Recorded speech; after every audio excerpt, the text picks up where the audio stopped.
room? Make some noise. You can do better than that. Come on, make some noise.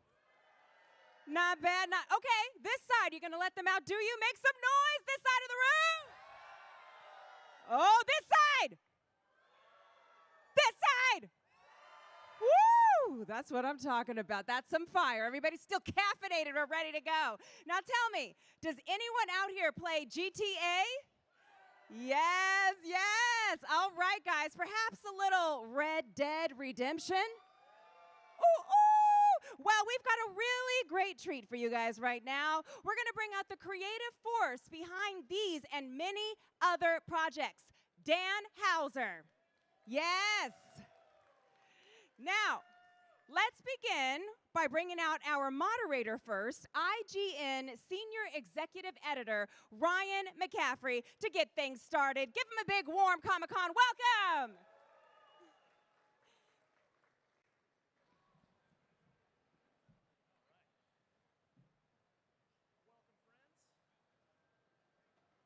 Welcome, friends. What? Do I have? All right. Let's bring out Dan. Dan, come on out. All right. So we're gonna do the speed run here, Dan. I could talk to you for 3 hours about everything you've accomplished in your career and everything you're building now at Absurd Ventures, because that's why you're here. You're not here for your health. We've got new projects. We've got a new company based right here in LA. But the internet would tar and feather me if I didn't start with the elephant in the room, a little thing called Grand Theft Auto 6. Now, you haven't been at Rockstar for some time. You've been building Absurd Ventures. But is it going to feel weird to you for GTA 6 to come out on May 26th of 26 and for you to not have like every square inch of it seared into your brain the first time you sit down to actually play it? In a way. I mean, I think it's a great privilege to have worked on something that big and to, I wrote the last 10 or 11 of them, so I think the world's probably had enough GTA from me. I think it's, they're always a new story, so it's not going to be a story that I wrote or a character set that I developed. I think it's going to be exciting. The game will be great, I'm sure. So I got to go back. I've been playing GTA. I'm a massive, massive GTA fan. With respect to 1 and 2, 3 going 3D obviously just changed not only the trajectory of your company, Rockstar Games at the time, but really, arguably the entire game industry shifted from that. Was there a point in development where all of you went, oh shit, we really have something here with this 3D thing? Well, it's funny being back in this hall, because we used to do E3 here, and I think we thought we had something very exciting around the end of, March-ish 2001, and we came to E3 in May of 2001, and the rest of the world did not seem to agree with us. And they seemed completely underwhelmed by something we thought had the potential to be amazing. And then it was supposed to come out in September and got delayed because of 9/11, and it came out, I think, mid-October 2001, and I think some of the press still didn't quite get it, but the audience did. Yeah. And it just kept rolling. So was that moment then kind of, when does like that moment of success hit you guys where it's like starting to just turn into this momentum generating juggernaut that just doesn't stop? Well, it was a transitional moment, obviously, for everyone working on the project and for Take-Two as a company. Take-Two, I think, had been delisted from the stock market in September or August of 2001. It was going broke. Yeah. They didn't have even enough money to make enough copies of the game. We couldn't make it quick enough, and the game just kept selling. So it began well and just kept rolling through the end of that autumn into Christmas and kept selling into New Year, and we kept thinking it would stop, and it just never stopped. That's amazing. And then, of course, it obviously is still very much going today. And I'm kind of curious about the creative process that, in the GTA days. Like, How do you go about writing for a GTA game? Like, they're known for many things, but chief among them is where they're set. Liberty City, Vice City, all of San Andreas is like. Do you start with characters or location, or do you build those around the setting? I think it changed over time.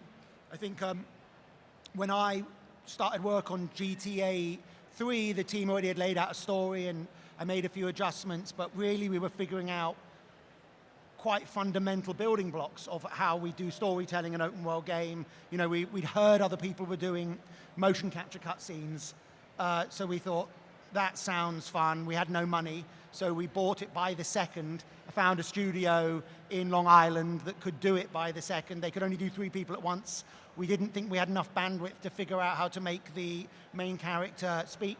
So it was very, put together with bits of string. I think Alex Horton, who was the main animator on that, did an amazing job assembling that stuff, really making up as we went along. I think from a writing perspective, I hopefully got better as I went along, as I began to understand the process more. By GTA 4, we really tried to make it, the games were going to what we called high definition, and we tried to make it a more character-rich experience. But it was always this combination of, it was almost like an equation, the tone of the world multiplied by the personality of the lead character. That was the game.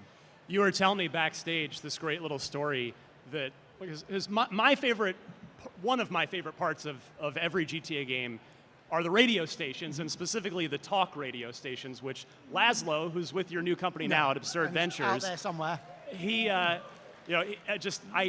Hearing his voice in real life was a little surreal, considering he's usually coming out of a speaker through a car in my Grand Theft Auto game. But you were telling me a story about how the idea of talk radio in a Grand Theft Auto game came together not only here, but pretty late back in the day. Yeah, I mean, I think that was a 2-year development cycle, GTA 3, and the first year was done by the team in Scotland under Leslie, getting the whole thing kind of stood up technically, and then we began to be able to drive around the world for more than a minute and thought, how with absolutely no money do we fill this with content? And talk radio, me and Laz were like, well, we can do that cheaply. And then someone came up with the idea of, let's have characters from the game call into the talk radio. And at that moment, it began to be like, this is kind of magical how it's all tying together. Oh, I love that so much. As I think most people have figured out, if they didn't know already, you are British. Yes, sometimes. And so I bring that up because you and the Rockstar team have always been very justifiably renowned for your biting satire of American culture, particularly with each successive Grand Theft Auto game. Do you think it's kind of your outsider perspective, not growing up in America, that made it kind of easier to shed some light on the absurdities within our American culture? Excuse me. Well, yes and no. I mean, Laszlo definitely grew up in America, and he was also doing a lot of that with me. I think for me personally, it was an advantage to be an outsider and an insider. I was living here by the time I was doing that. And it was a huge advantage to be on the ground in America. If you think you understand America when you live in Britain, but you really don't. And when you come here, you start to grapple with it firsthand. It's a very different experience. But growing up in the 80s and 90s, you are drowning in American culture in Britain. So you have a very strange reaction to it because you kind of know it and don't know it. Yeah. So I think the combination was very, very important. Oh, that's cool.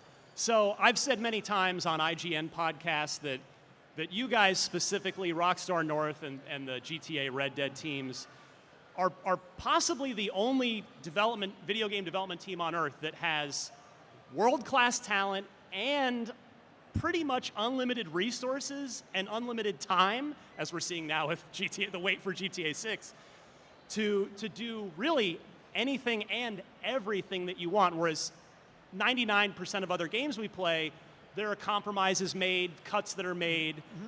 Would you agree with that assessment? And if you do agree with it, can you kind of think of an example or two off the top of your head of what the combination of all of that allowed you to do in GTA or Red Dead that maybe in a traditional non-Rockstar setting would have had to hit the cutting room floor? Well, I think I felt we always had some time pressure and some money pressure, and certainly a lot of self-imposed real pressure to make something great. So we certainly, I've always felt I was working under lots of pressure, even though the pressure's changed. But we could be imaginative. We were trying to always make something amazing, and the focus was if we made something amazing, it will sell enough to justify making another one. That was always the way, we tried to approach it.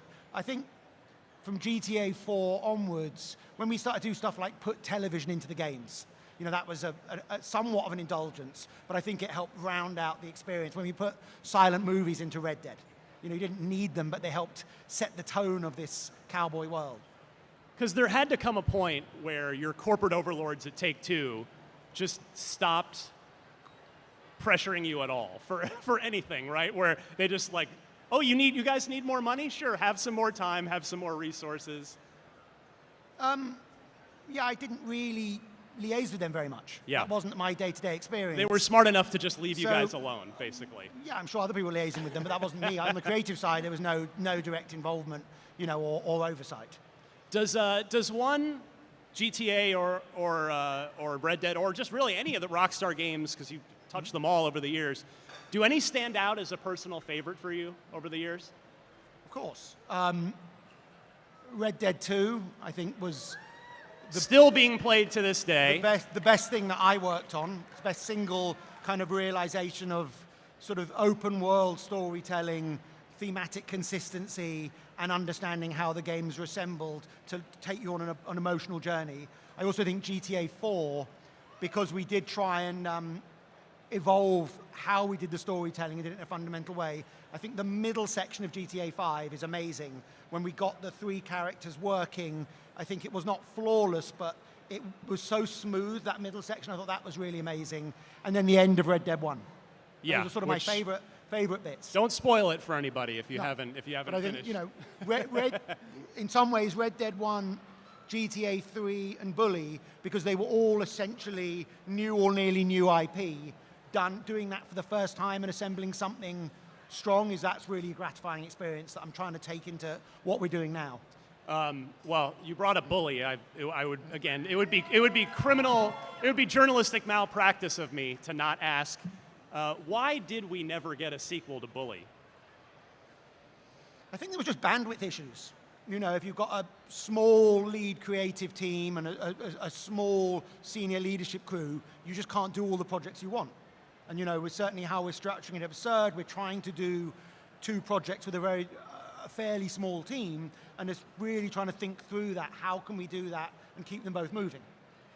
So before we get to start talking more about absurd, if you'll indulge me a couple more Rockstar GTA questions. So I'm of the opinion, which I imagine is probably shared by plenty of folks here, that GTA 5, I think, is probably at least one of the 10 best games ever made, period. It is just an absolute masterclass in so many. Its scope is really only somehow matched by its depth, which is unheard of in open world games.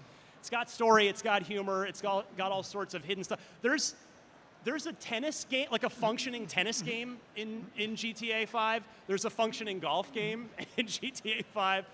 So there's a functioning therapist.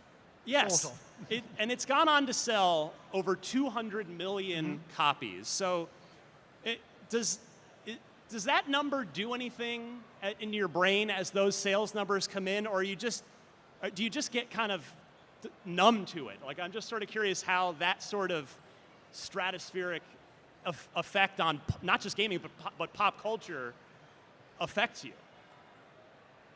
Well, I live a pretty normal life.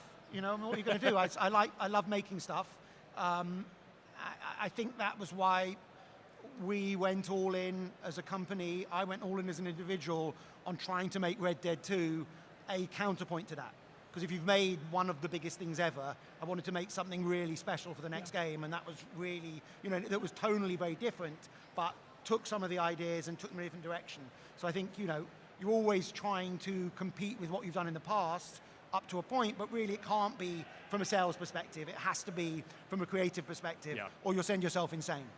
So, all right, Absurd Ventures, that's what we're here to talk about. That's what you're building right now over in Santa Monica. And San Rafael, up near you. Yes, second studio up my way. So I had the pleasure of reading the first 2 issues of American Caper, which is your new graphic novel. It's on sale November 12th, by the way. Everybody make sure to check that out, especially if you're a GTA fan. You'll see kind of a few common themes there, and that's kind of what I wanted to ask you about. It seems very normal in the opening pages, and then it gets pretty dark pretty quickly. So Yeah. I would argue that it's darker than anything you ever did at Rockstar. I don't know if you'd agree with that assessment, but what inspired the idea for American Caper? I don't know if it's darker than Trevor, but it's from GTA 5, Yeah. but it's heading in that direction.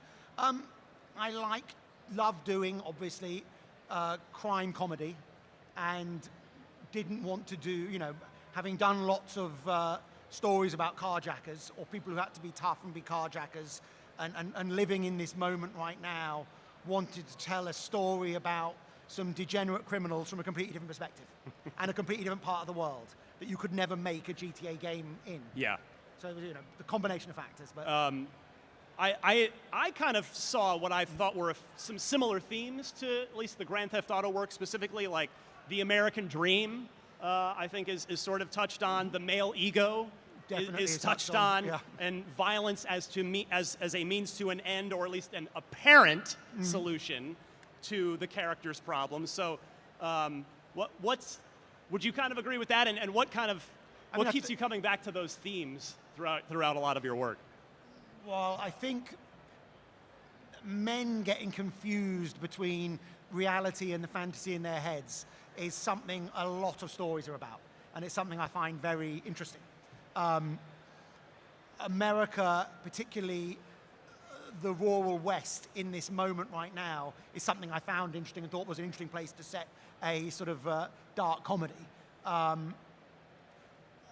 think we're trying to do, still grappling with kind of contemporary American themes, but doing it from a different perspective, where the heroes are not kind of outsider criminals from the wrong side of the tracks, but people that should be insiders and have been led astray. Yeah. And I thought that was a really interesting take on the kind of criminal, the space where between sort of criminality and political beliefs has got so blurred. I thought that was interesting and worth looking at. For folks that haven't had a chance to pick up American Caper yet, can you kind of give the quick, elevator pitch version of what it's all about? Small town, suburban, quote unquote, successful people. One is a happily married-ish, in his mind, lawyer. The other is a happily married, in his mind, property developer. Both have made some terrible mistakes, and their lives go very awry.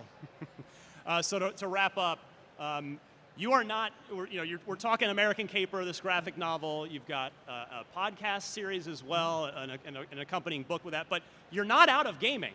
You're not out of gaming. Absurd Ventures is teaming up with Smilegate on your company's first game. Can you give us any hints about Absurd Ventures' first video game? Well, we've got 2 games in development.